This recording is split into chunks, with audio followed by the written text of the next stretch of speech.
pelo convite, também a Jéssica, que me convidou para participar do grupo. E sempre quando me convidam para uma palestra, alguma coisa, eu sempre gosto de falar desse meu ponto de virada, né? Mas eu quero começar, meninas, falando o seguinte: para ninguém a vida é fácil. É muito raro alguém que surfou a vida toda, né? Sempre tem muito. Nós temos obstáculos ao longo da nossa vida. Então, assim, alguns que eu enfrentei, né? A depressão, a síndrome do pânico, tive problemas com filhos, depois passei a não acreditar mais em Deus por conta de coisas que aconteceram. E aí eu me reencontrei com Deus, não tenho uma religião definida, já falei aqui para vocês, mas sou extremamente religiosa do ponto de vista espiritual, assim, né? A minha vida espiritual, eu vivencio, sabe? A minha espiritualidade. Isso que me torna, talvez, tão ligada a Deus hoje, né? E aí veio o câncer. Depois do câncer, uma separação. 2 anos, quase 4 anos, na verdade, separados e na mesma casa, sendo que uma parte, 1 ano e meio, foi em casas separadas. Daí eu saí de casa, né? Eu decidi que queria realmente me separar, meu marido não queria, então eu saí de casa. Aí depois veio a reconciliação e com isso mais aprendizado. E a minha o último desafio foi o Covid, né? Que vocês viveram aí, algumas pessoas aqui souberam e compartilharam comigo o meu dia a dia, que foi tranquilo, fui praticamente assintomática, e, e posso dizer que eu agradeço muito por ter passado por essa experiência da maneira como eu passei. Mas aí eu quero falar do meu ponto de virada, né? Por que que é o meu renascimento. No dia de hoje, eu comemoro o meu dia de renascimento, eu vou explicar direitinho para vocês. E foi quando eu coloquei como data dessa nova mulher que também descobriu um propósito de vida na época com 47 anos, né? Eu fui diagnosticada com 46, mas com 47 eu descobri, eu quis colocar essa data, né, da cirurgia, que eu fiz a cirurgia de mama, e me senti livre do câncer, apesar que eu ainda tinha radioterapia, já tinha feito quimioterapia, fiquei careca, perdi unhas, passei por tudo aquilo que vocês já devem saber, né? E muitas pessoas já contaram aqui. Mas aí eu descobri que eu tinha uma maneira de encarar os problemas que poderia ajudar as pessoas, né? Porque eu nunca chorei quando soube do câncer, nunca aquilo não me abalou. Eu acho que eu já tinha me estruturado psicologicamente, espiritualmente, para receber essa nova missão de vida. E aí, eu acho que o que realmente fez a diferença foi a aceitação. E quando eu falo aceitação, não é que eu fiquei passiva diante daquilo, né? Foi aceitar que aquilo estava acontecendo e parar para pensar, ok, o que eu posso fazer para atravessar esse caminho da melhor maneira possível? E ali eu comecei, além do tratamento tradicional, tratamentos alternativos, mas o que muito fez a diferença na minha vida, que daí não é só ligado ao tratamento, foi descobrir que eu poderia ajudar pessoas através daquilo que eu amava fazer, que era comunicação. Porque eu decidi contar para as pessoas como é o dia a dia de uma paciente com câncer e para poder ajudar as outras que estavam entrando nesse mundo e mostrar para elas que era possível encarar um desafio desse tamanho com leveza, né? Com uma certa, sabe, um sorriso, autoestima. Sempre frisei muito isso e eu até comentei numa outra palestra que a minha filosofia é alguma coisa não vai bem, passa um batom vermelho, porque não tem o que aguente com batom vermelho. A gente fica, se olha no espelho, aquela energia do vermelho parece que te contamina. Então, eu passei a escrever sobre o dia a dia no meu blog, né, que é o Laços do Peito, e ali eu fui percebendo que a maneira como eu encarava essa missão de enfrentar um câncer, porque eu acho que é um desafio, um pouco missão, sabe? É, me colocou de uma maneira diferente, realmente, diante de uma doença que normalmente causa uma desestrutura muito grande, tanto no paciente como na família, nos amigos, etc. E eu, desde o início, eu decidi que eu ia ser protagonista daquele momento e não vítima daquele momento. Eu não ia permitir que a vitimização tivesse espaço dentro de mim. Não que foi sempre mil maravilhas, foi difícil o tratamento de algumas doenças que exigem medicações muito fortes, causam efeitos colaterais, não são fáceis e não é só o câncer. Tive momentos difíceis e eu me agarrei nessa vontade de ajudar os outros, né? Que até então era pela informação. A partir dali, eu comecei a ver que dava para ter um novo olhar sobre a vida, dar importância para as pequenas coisas, sorrir por pouco, não precisar um grande movimento, sabe, de pessoas ou de coisas ou de conquistas para que eu pudesse ser grata, né? Eu lembro que quando eu tirei o meu catéter, e eu usava no braço. O meu catéter não era daquele que normalmente as pessoas usam aqui perto da clavícula. No dia que eu tirei o meu catéter, que eu fiquei lá 6 meses por aí com catéter, eu fui tomar banho e eu pude lavar o braço. E eu até então nunca tinha pensado, nunca tinha ficado consciente de que eu estava lavando um braço. E aquela consciência me trouxe uma alegria e uma emoção tão grande que eu comecei a chorar. Eu comecei a chorar debaixo do chuveiro, porque eu estava lavando um braço. Quando é que alguém aqui se emocionou porque estava lavando um braço, né? A gente não valoriza essas coisas e quando a gente perde, a gente começa a dar valor. Então, como eu fiquei privada de lavar o braço, né, durante 6 meses, quase 7, quando eu fiz isso foi extremamente importante. E foi importante para eu perceber que as coisas pequenas podem nos trazer felicidade também. E uma coisa que eu passei a dar valor também e passei a discutir melhor, a pensar mais, foi na morte. E não de uma maneira negativa, sabe? Aquela coisa pesada. Não. A única certeza que nós temos é que nós vamos morrer. Então, isso me faz hoje valorizar mais as relações, as pessoas, os momentos, né? Então, a partir desse pensamento de que a morte é muito mais certa do que a gente passa a vida pensando, ou às vezes até comenta, a única certeza que a gente tem é que vai morrer. É verdade, mas só que a gente fala, mas não pensa a respeito, né? Tem um país chamado Butão, não sei se vocês já ouviram falar, que é considerado o país mais feliz do mundo. E um jornalista da BBC passou um ano viajando. Quando chegou lá, ele estava num momento muito difícil e ele foi conversar com um guru. E ele disse: Olha, eu estou vivendo um momento muito difícil, eu estou com medo da morte e tal. E o guru disse: Você sabe por que o Butão é o país mais feliz do mundo? Ah, porque vocês têm um índice que mede a felicidade. Vocês têm condições de vida, né, simples, porém dignas. E o guru disse para ele: Não. Na verdade, nós somos felizes porque nós pensamos na morte. E quando se pensa na morte, a gente pensa o quanto tem que aproveitar a vida, né?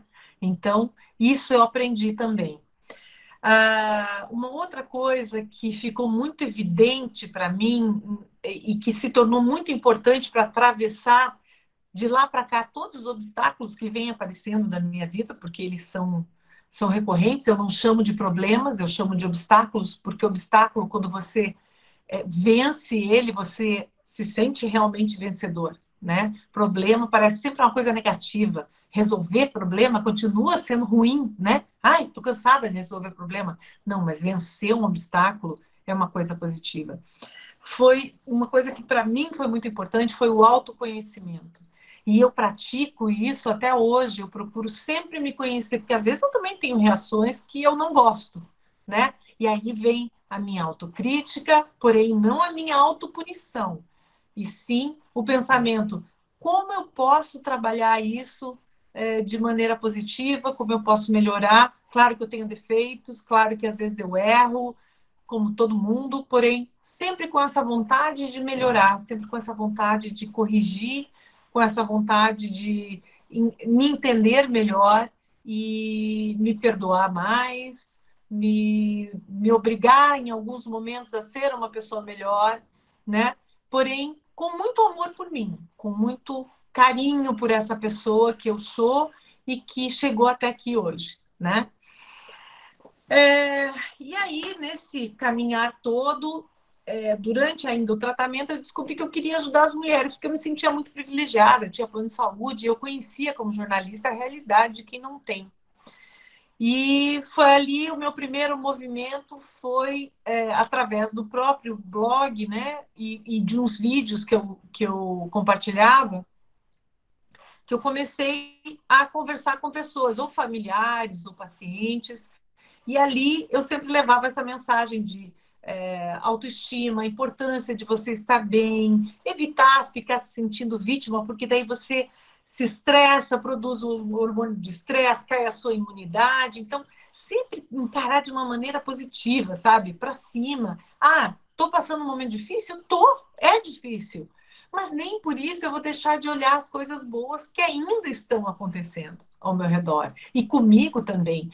O fato de eu ter um plano de saúde ou ter a oportunidade de fazer um tratamento, seja pelo SUS, seja particular, seja por um plano de saúde, nossa, ter essa oportunidade é maravilhosa.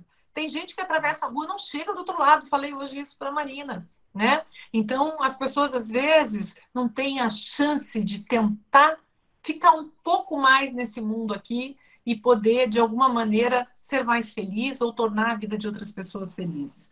E aí eu comecei a escrever mais e mais, e comecei a atingir gente de outros países, de outros estados, outros países, e aquilo foi crescendo, e eu percebi que as coisas que eu escrevia, o que eu falava nos vídeos, tinham um resultado positivo. Aí me deu vontade de fazer algo mais concreto, mais físico. Então, eu montei um varal de lenços na área de oncohematologia do Hospital de Clínicas aqui de Curitiba. E aquilo foi uma coisa, assim, teve uma visibilidade muito grande, teve reportagens e tal, e eu pensei, meu Deus, gente, é só lenço, né? Para ajudar as mulheres a ficarem mais bonitas, porque elas precisam se sentir bonitas enquanto estão carecas, enquanto estão queimadas pela radioterapia, pós-cirúrgico, às vezes totalmente mastectomizada, às vezes não. Então eu queria levar essa mensagem de autoestima e começou pelos lenços. Aí foi um dia um lenço, um dia uma campanha solidária para ajudar alguém que não conseguia fazer um tratamento, e ali toda a minha rede de contatos foi trabalhando junto comigo para transformar vidas, né? De uma pessoa, de outra, tal, ajudar alguém que precisava de uma denúncia, uma pessoa que estava sendo mal cuidada num hospital, um contato com a ouvidoria do hospital, sabe? Infelizmente, é necessário muitas vezes. Às vezes eu tenho que dizer, olha, eu sou jornalista, tenho um blog, se você não resolver, eu vou fazer um trabalho de assessor de imprensa para esse paciente. Então, é ruim que a gente precise usar desse tipo de recurso, mas às vezes é necessário. Se isso vai melhorar a vida de alguém, eu faço, né? Sem ferir o meu código de ética, sem ter qualquer problema com a minha consciência. Eu faço por alguém dentro dos limites que eu tenho. Bom, a partir dali foi nascendo uma nova mulher, né? Uma mulher mais grata, uma mulher mais talvez mais terna, porém mais forte, que aprendeu que aceitar não é ser submissa, e que nem tudo nós podemos deixar ao cargo de Deus, né? Deus nos dá as ferramentas e que nós devemos usar. Então, quando eu dou palestra para pacientes, eu sempre digo, não me vem com essa história, ai, Deus vai me curar. Sim, ele vai, através dos médicos, através das terapias alternativas, através da sua boa alimentação, da sua boa atitude, a sua cura pode ficar muito mais perto. Agora, por outro lado, nesse meu caminhar, eu encontrei muita gente que não teve a mesma sorte que eu, que não sobreviveu. Agora, por que eu sou chamada de guerreira, né, vitoriosa, e ela não? Não. Essas pessoas também foram vitoriosas, porque durante a batalha elas foram vitoriosas. Elas enfrentaram com uma altivez, com vontade de vencer, né? Porém, a história delas era aquela, tinha que ser interrompida ali. E nós temos que entender isso, né? Às vezes a gente quer segurar pessoas aqui que estão sofrendo, e às vezes a morte é uma misericórdia. Hoje eu contei para a Marina que eu acompanhei o momento da morte de uma paciente que estava sozinha no hospital. E aquilo, eu sempre tive medo da morte, até começar a estar próxima dela, né? A entender o quanto ela pode estar próxima, que foi através do câncer. E ali, naquele momento, eu entendi que a morte, além de tudo, ela pode ser uma misericórdia divina. Então, que a gente não pode querer que as pessoas fiquem ao nosso lado, ou mesmo nós ficarmos apegadas aqui num sofrimento sem tamanho, que chega a ser desumano, né? Não devemos querer isso, porque não é uma coisa digna, né? E nós somos seres que merecemos dignidade. Então, todo esse aprendizado ao longo da vida foi me tornando uma nova mulher. E no dia 13 de... Eu nasci no dia 13 de maio, e no dia 13 de julho eu renasci, porque foi o dia em que eu me senti livre daquele peso que é o câncer, e quando eu decidi que eu iria comemorar o meu segundo aniversário, né? Eu iria realmente fazer com que eu fosse digna dessa vida que me foi dada uma segunda oportunidade. Então, hoje, para mim, eu até... Espera aí que eu vou mostrar para vocês. Eu comprei um bolinho para comemorar com vocês essa data, porque realmente é uma data que merece ser Que linda! comemorada. Merece ser comemorada. Parabéns! Vamos Deixa eu cantar achar parabéns aqui. hoje. Eu fiz esse bolinho, mas acho que não vai ter foguinho. Ó. Tinha até uma velhinha com foguinho. Ó. Mas é o seguinte, porque hoje eu sempre gostei de comemorar tudo. Sempre gostei. A Denise, que me conhece, sabe que eu sempre tive uma risada gostosa aí, porque eu curto mesmo me divertir, curto viver. Mas comemorar as pequenas coisas, poder dividir com vocês hoje um pouco da minha história, é motivo para comemoração. Muitas pessoas aqui já disseram que se puder atingir uma pessoinha já está feliz. É o que eu penso. Eu costumo dizer que eu quero ser um vírus do bem. Quando eu dou palestra de conscientização contra o câncer de mama, falo sobre saúde, vida mais saudável, eu sempre digo, olha, eu quero ser um vírus, mas um vírus do bem. Não que nem esse daí, né? Eu quero ser um vírus do bem e eu quero contaminar algumas pessoas aqui para que elas repensem. Elas podem até sair daqui pensando, ai, que mulher chata. Tudo dá câncer, tudo deixa doente. Mas se trocar a Coca-Cola por um suco natural, ou quando for abrir a próxima garrafa de Coca-Cola, pensar na Vanusa, já vai começar a despertar uma consciência.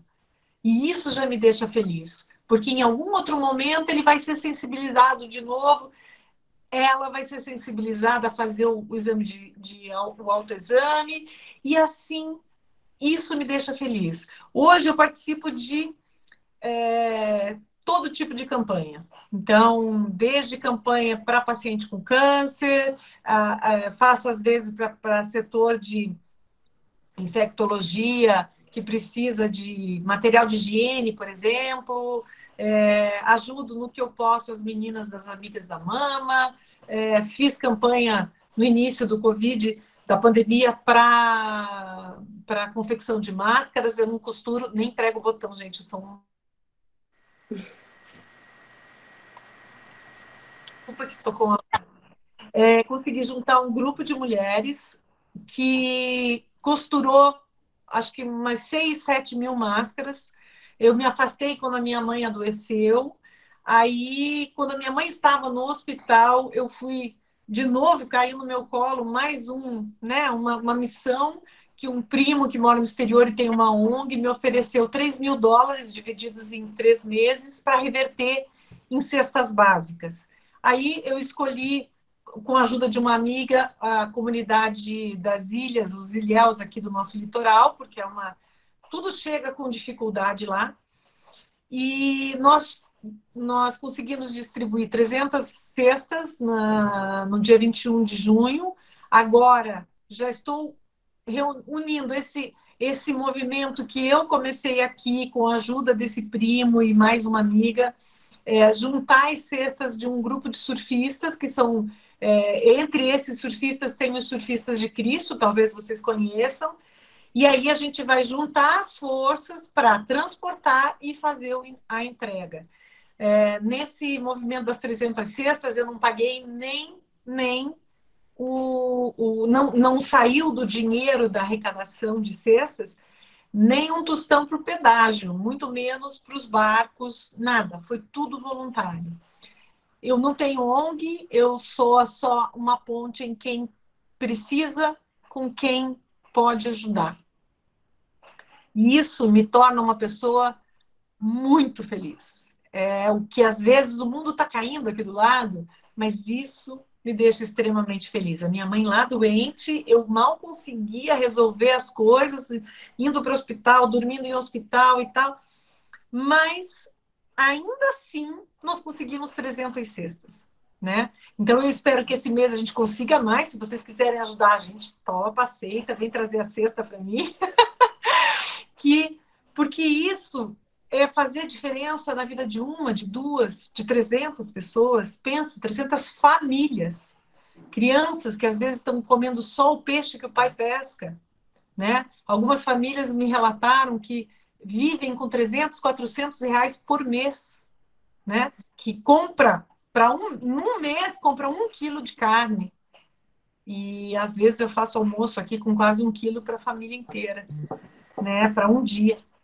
Então, a gente precisa repensar algumas coisas e com esse tipo de ação, a gente se torna talvez um pouco melhor, talvez mais consciente da dor alheia, mais sensível pela dor dos outros e profundamente feliz em poder ajudar os outros. É o que a Marina falou. A Marina me disse, quando eu acho que eu faço mais para mim do que para os outros, é verdade.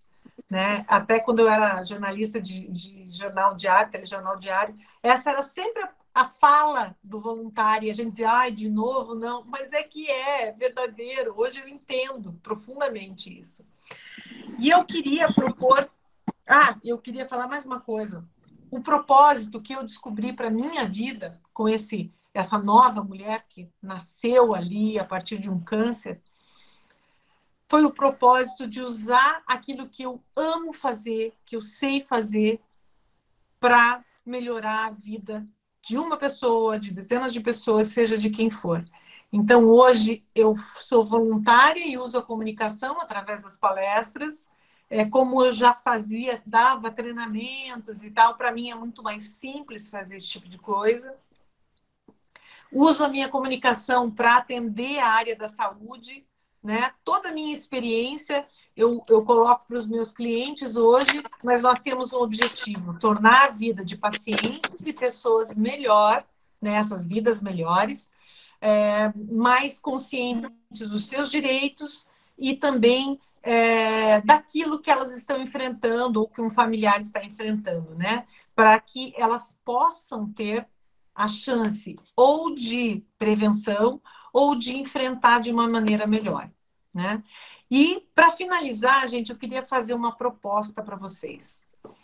Que vocês todos os dias dedicassem 5 minutos, 5 minutos, para se perguntar no final do dia como foi aquele dia.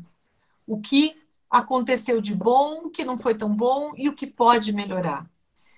Esse exercício é um exercício simples de autoconhecimento que ajuda, né, nesse autoconhecimento, que nós temos que ser muito realistas em relação ao que aconteceu, né? Não poder, ao longo daquele dia, a gente não pode ficar se colocando como vítima de tudo, a gente tem que se colocar como protagonista, né, daquele dia, e avaliar o que eu posso melhorar, o que será que eu posso mudar, né?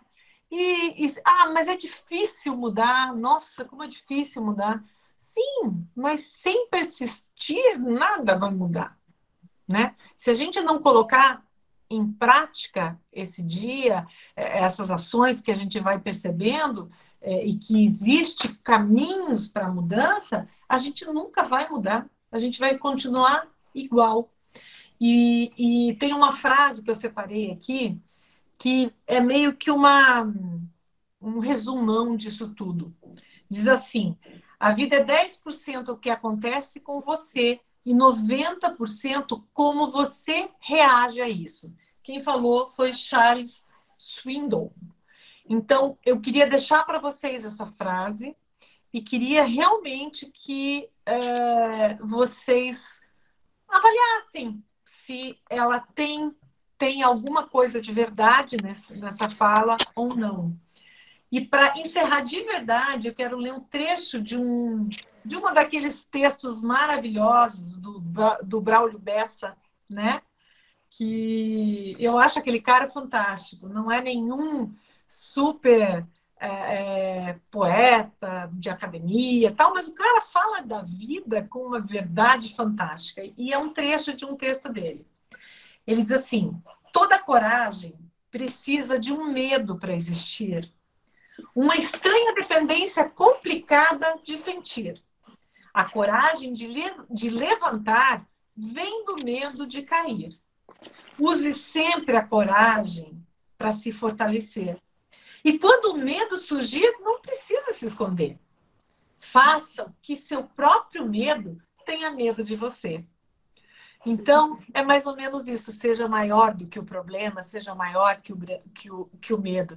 Seja você e busque dentro de você aquilo que você sabe que está lá e que pode acontecer. Mas não desista. Você cai, você descansa, o que todo mundo tem dito por aí, mas levanta que no dia seguinte tudo recomeça e você pode triunfar no dia seguinte.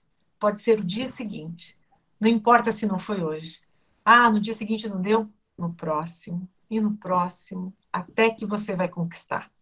E é assim que hoje, depois de um câncer grau 3, que já estava em grau avançado, eu hoje estou aqui trazendo esse relato, né, do que foi esse momento da minha vida e como eu me transformei a partir dele. Eu não me dei por vencida em nenhum momento. Dia após dia, podia passar mal, podia vomitar, podia ficar deprimida. E aí me vinha aquele pensamento: peraí, você vai se entregar? Tem certeza? É mais fácil, é o caminho mais fácil. Você quer o caminho mais fácil? Você quer ser a vítima ou você quer ser a grande estrela dessa história? Então, eu escolhi ser a estrela.